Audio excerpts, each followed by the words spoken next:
in December every year, the librarian teaches the students about coding. We do have to have, or she has to do an hour each year with the kids. I just kind of got them started with coding today. Some of them were having troubles with being in Zoom and being able to do the website at the same time. So I thought I'd just do a quick recording to let you know kind of what it was about. So the assignment or the activity was coding with Santa Tracker.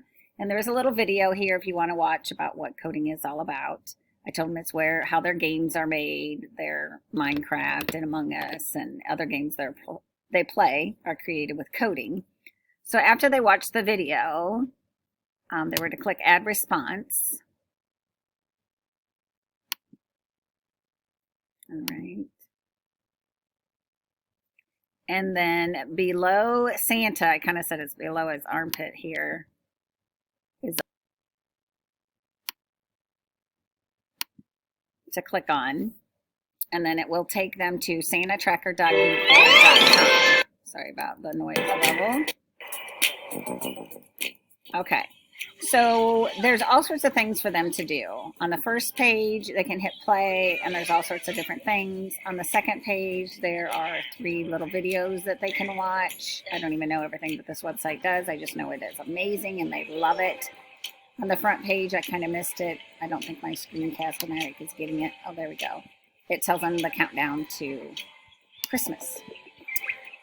They can take a selfie with Santa.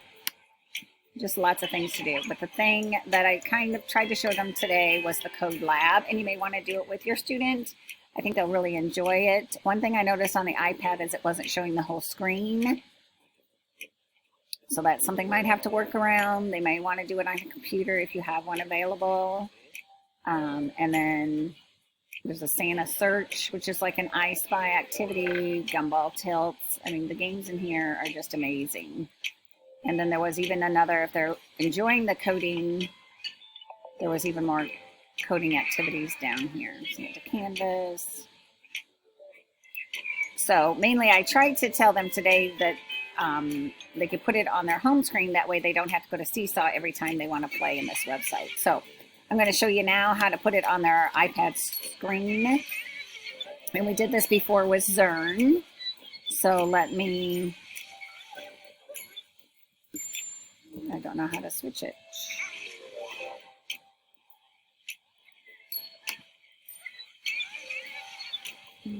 I have to switch this video over to the iPad, so there'll be 2 videos about what we did